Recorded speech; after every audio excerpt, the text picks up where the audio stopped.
First up, what did he know and when did he know it? That famous line of questioning from the 1973 Senate Watergate hearings was aptly applied to NFL Commissioner Roger Goodell this week, as the media sought answers to questions arising from a videotape showing Ravens running back punching his then fiancé in the face.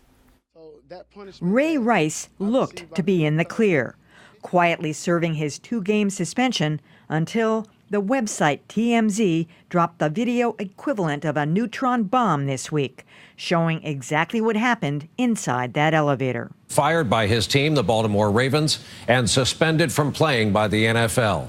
Then came the questions. Did the NFL know about that tape long before we did? In an exclusive interview with CBS, home to Thursday Night Football, Norah O'Donnell put a few to NFL Commissioner Roger Goodell. Did anyone in the NFL see the second videotape before Monday? No. How is it that the NFL couldn't get their hands on the second tape, but a website called TMZ could? I don't know. Did you really need to see a videotape of Ray Rice punching her? All good questions and ones Goodell struggled to answer. But it got worse. The Associated Press reported the next day that the NFL had indeed received the second tape back in April. He lied and he knew about this tape. He's out. That's TMZ founder Harvey Levin. He's not saying how he got the tape, but he seems skeptical that the NFL never saw it. The controversy surrounding the NFL is not going away. And to his credit, CBS NFL announcer James Brown made sure of that before last night's Ravens-Steelers game, daring to raise the 800-pound gorilla in the room. Now let's be clear, this problem is bigger than football.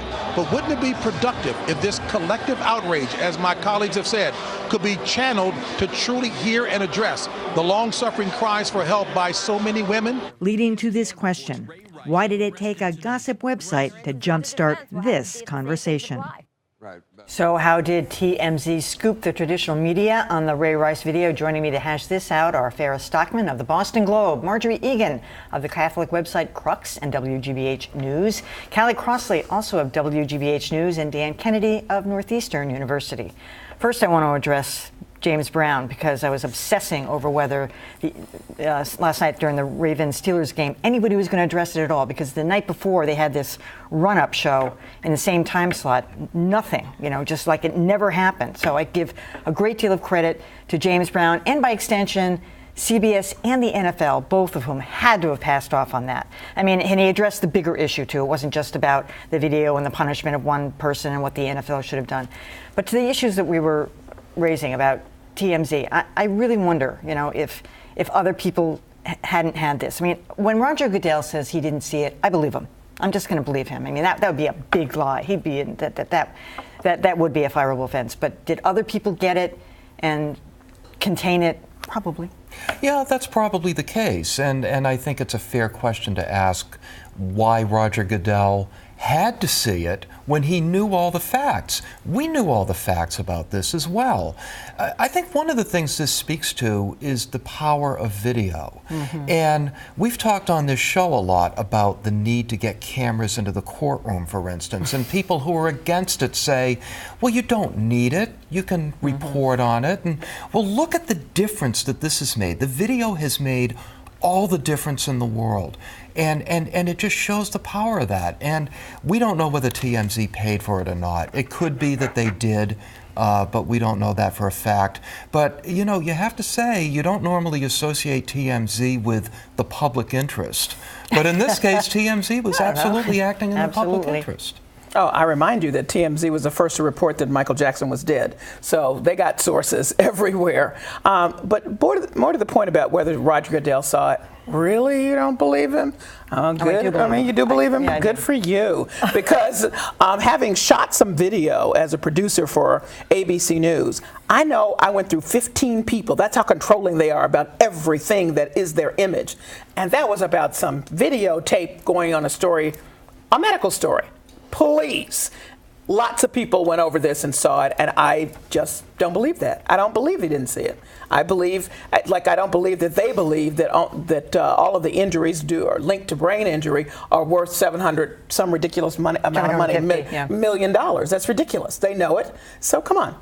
He may have deliberately not seen it. Well, see, That's another thing. that could be it as well, but he knew it was in the building. I bet he knew who had it. You cannot tell me. They have an iron grip on everything that has to do with the image of the NFL. That's just how it is. I don't know whether he saw it or he didn't see it, but what's incredible here is that we had to see it, because before we saw it, we did see the video of him dragging this woman like she was some sort of piece of trash out of this elevator, and kind of leaving her feet there, and then leaving her head there. That alone was so grotesque.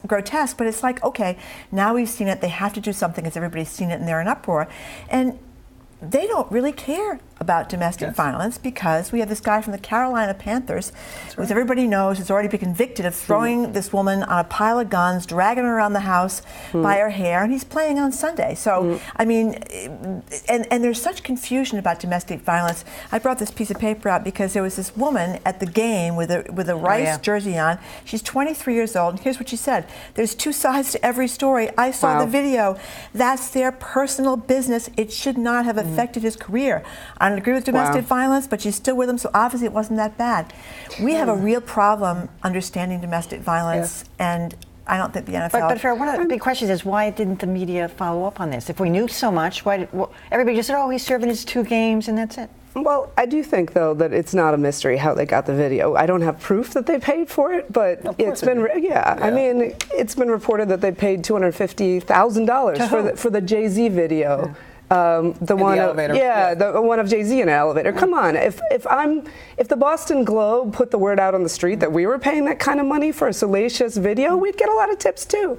I mean, whoever gave that video, you know, maybe they lost their job, but they got $250,000 or however much they got. I mean, they broke the Don Sterling tape. And, I mean, but these traditional media can't pay that kind of money for and so I do think they're doing a service when it happens to coincide with social justice issues, but let's be honest, they're paying money for that. But I'm going to go back to what I said, Marjorie. The traditional media kind of rolled over. If we knew everything, we had the police reports. He told Roger Goodell he punched her in the face. Everybody was just going along with this until the video surfaced. I don't know, there was a huge amount of criticism of the 2-game suspension, an enormous amount of criticism. But maybe not as much as there should have been. But I think to Marjorie's point, though, the Carolina guy is still playing, and that's what we're accustomed to. So people thought, we'll put the criticism out there, which did happen, but we're expecting the NFL to do what they did, which is to keep going. But you're totally right about the power of video and photos, because we're all witnesses now. It was like we were there in that elevator. We saw it, and you know, that kind of traumatized me. So you can have, you know, a he said, she said before you see it. Once you see it, you're like, okay. But to me, what he did in the first video that we all saw was not worse, but it was just as bad. This one was obviously knocked out. And he didn't care. And it's kind of like, oh, well, ho-hum. And the security guard comes by, and he's kind of ho-hum. I mean, it was nobody not tried to help sense her. of panic or him shaking her and saying her name. It was just like... And the longer it went on, the worse it got. When I saw that, I was like, that's not the first time that's happened. No, of course not. And never pulled her feet out of the elevator. He was not panicked at all. He was like, okay. So the whole thing just sort of makes you... Not over. No, it's not.